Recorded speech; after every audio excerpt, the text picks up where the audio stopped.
मेरे सभी सम्मानित मदरसा आधुनिकीकरण शिक्षक साथियों को मेरा नमस्कार। मैं पंकज मिश्रा, मदरसा आधुनिक शिक्षक। दोस्तों, जैसा कि आप जानते हैं कि मदरसा आधुनिकीकरण शिक्षकों की समस्या इस समय काफ़ी गंभीर विषय बना हुआ है। उसके समाधान के लिए लगातार प्रयास किए जा रहे थे, लेकिन बीच में कुछ व्यवधान आने के कारण प्रयास थोड़ा शिथिल हुआ। और जैसे प्रयास शिथिल हुआ, तुरंत हम लोगों के अपोजिट में रिजल्ट जाना शुरू हो गया मेरे दोस्त।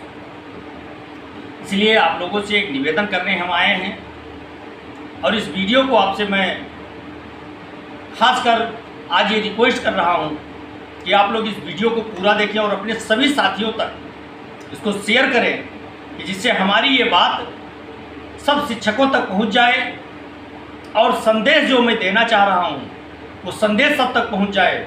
जो सूचनाएं मैं देना चाहता हूँ वो सूचनाएं आप सभी लोगों तक पहुँच जाए और उस पर अमल किया जाए, उस पर आप अपना विचार व्यक्त कर सकें, जिससे आगे फैसला लेने में हम लोगों को थोड़ा आसानी हो। मेरे दोस्त, आप जानते हैं कि इस समय मदरसा आधुनिकीकरण शिक्षकों की समस्या एक गहरे संकट के बादल घिरे हुए हैं और उसका समाधान नहीं हो पा रहा है। लाख कोशिश करने के बाद भी सरकार गूंगी, बहरी और अंधी बनी हुई है। क्यों? क्या गलती हम लोगों की है? क्या यही गलती है कि हम लोग समाज के उन बच्चों को शिक्षा दे रहे हैं जो समाज की मुख्य धारा से कोसों दूर हैं? अगर ये हम लोगों का गुनाह है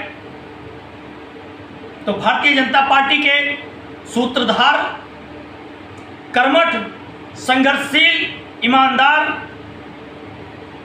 विश्व में अपना डंका बजाने वाले भारत रत्न स्वर्गीय अटल बिहारी वाजपेयी जी ने एक सपना दिखाया था हम लोगों को, और उन्होंने देखा भी था।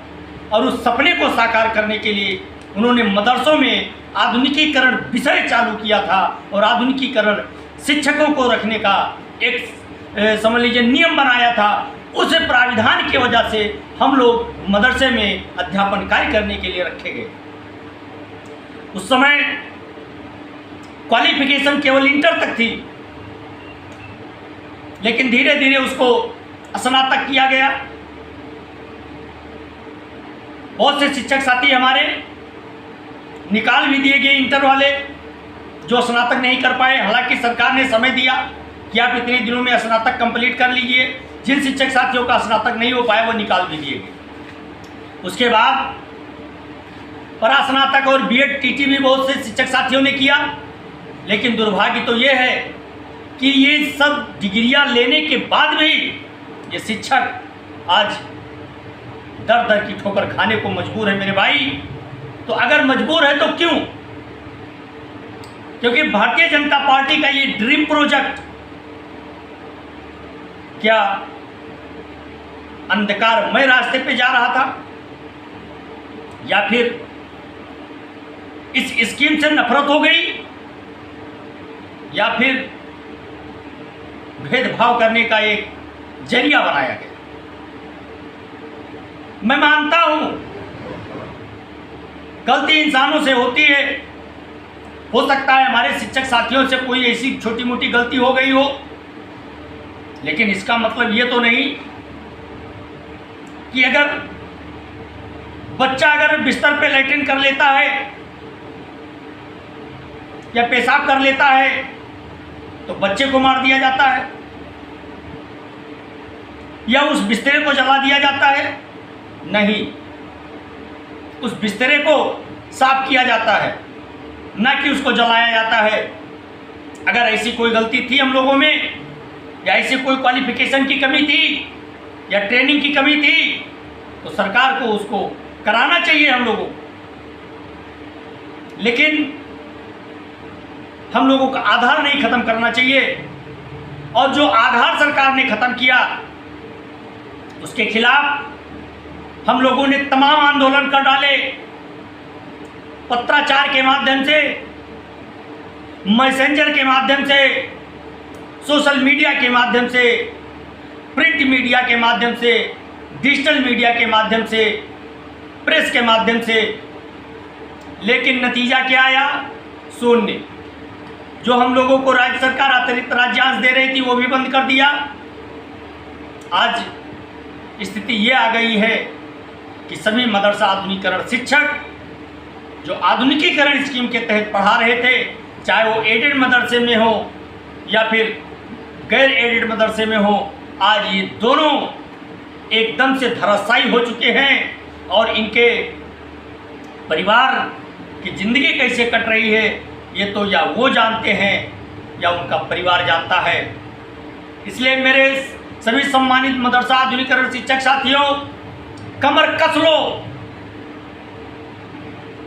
तैयारी बनाओ, इंकलाब पैदा करो, क्योंकि संविधान ने मुझे वो अधिकार दिया है कि अपने हक के लिए लड़ाई लड़ने के लिए हम आगे जा सकते हैं, क्योंकि ये मेरा राइट है, ये मेरा अधिकार है कि हम अपनी बात सरकार के सम्मुख रख सकें।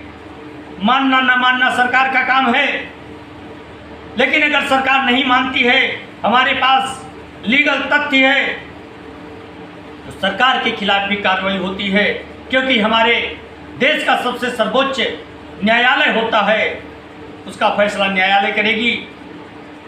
लेकिन अभी सरकार ने डिसीजन ही नहीं लिया है, तो हम न्यायालय का रुख करके क्या हासिल कर सकते हैं? हमारे कुछ शिक्षक साथी समायोजन के लिए न्यायालय गए हैं, मैं उनका स्वागत करता हूं, उनका धन्यवाद करता हूं कि हमारे मैटर को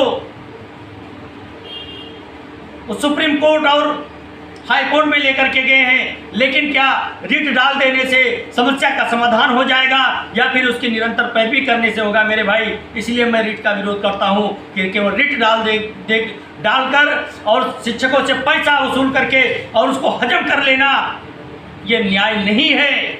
रिट डालने का मतलब ये हुआ, छोटे बच्चों की तरह जब बच्चा जन्म लेता है तो कुछ दिन तक उसकी रखवाली करनी पड़ती है। तो मेरे दोस्त, इसी तरह से जब उस रिट की रखवाली आप करोगे, उसकी निरंतर पैरवी कराओगे, तो जाकर के आपके पक्ष में फैसला होगा, अन्यथा आपका फैसला नहीं हो सकता है। बकाये को लेकर के एक बार इलाहाबाद हाई कोर्ट ने हम लोगों के पक्ष में फैसला सुनाया, लेकिन हमारे रहनुमा दलाल मक्कार जो शिक्षकों के साथ बहुत बड़ा छलावा किया, उन्होंने आज तक ये नहीं बताई कि दोबारा रीट कब लगी। जब सरकार रिव्यू में गई, उसके बाद से अभी तक मामला लिस्टेड नहीं हो पा रहा है। ये कैसी पैरवी की जा रही है मेरे भाई? एक नजीर बन करके उभरे हैं एडेड मदरसा वालों ने, जो हमको चाहिए वो लेकर के उड़ गए। वो इसलिए पा गए क्योंकि उनके अंदर यूनिटी थी, पावर था, जज्बा था लड़ने के लिए, लेकिन हमारे शिक्षक नेताओं के अंदर लूट थी, गसोट थी, बेईमानी थी, मक्कारी थी, फरेब था, इसलिए वो केवल लूटने का जरिया बनाया, ना कि उनको इंसाफ दिलाने के लिए आगे आए।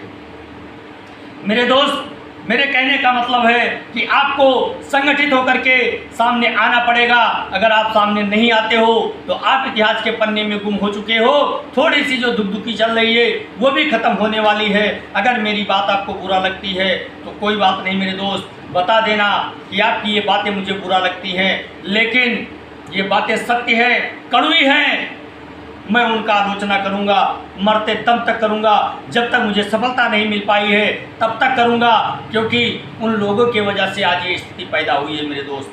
समय रहते हुए अगर सच्चाई वो बता दिए होते तो आज ये नौबत नहीं आती हम लोगों की।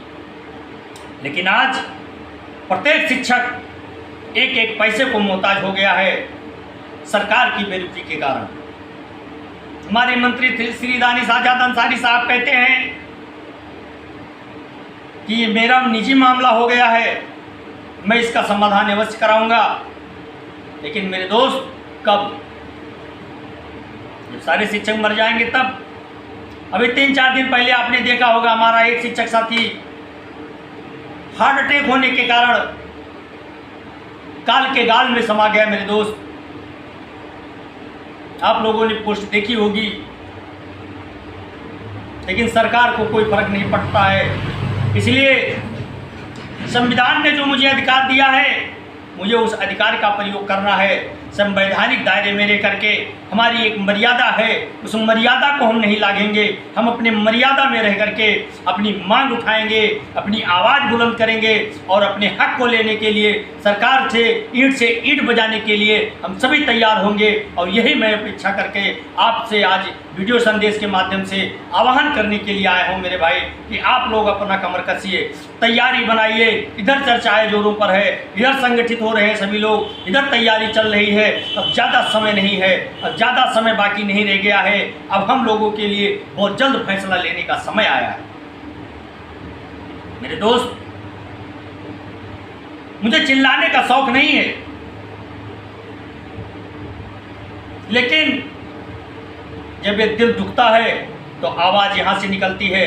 जब बच्चे फीस के लिए घर पे जिद करके खड़े होते हैं, जब स्कूल से उसके फ़ोन आता है कि आपके बच्चों को बाहर कर दिया गया है, आपके बच्चों का फीस नहीं जमा है, आपके बच्चों का ड्रेस नहीं आया है, आपके बच्चे के जूते फट गए हैं, आपके बच्चों की कॉपी नहीं है, आपके बच्चों का किताब नहीं है पूरा, इसलिए उनको बाहर कर दिया गया है। मेरे दोस्त, एक 315 गोली की तरह सीने में जाकर के बातें चुभती है।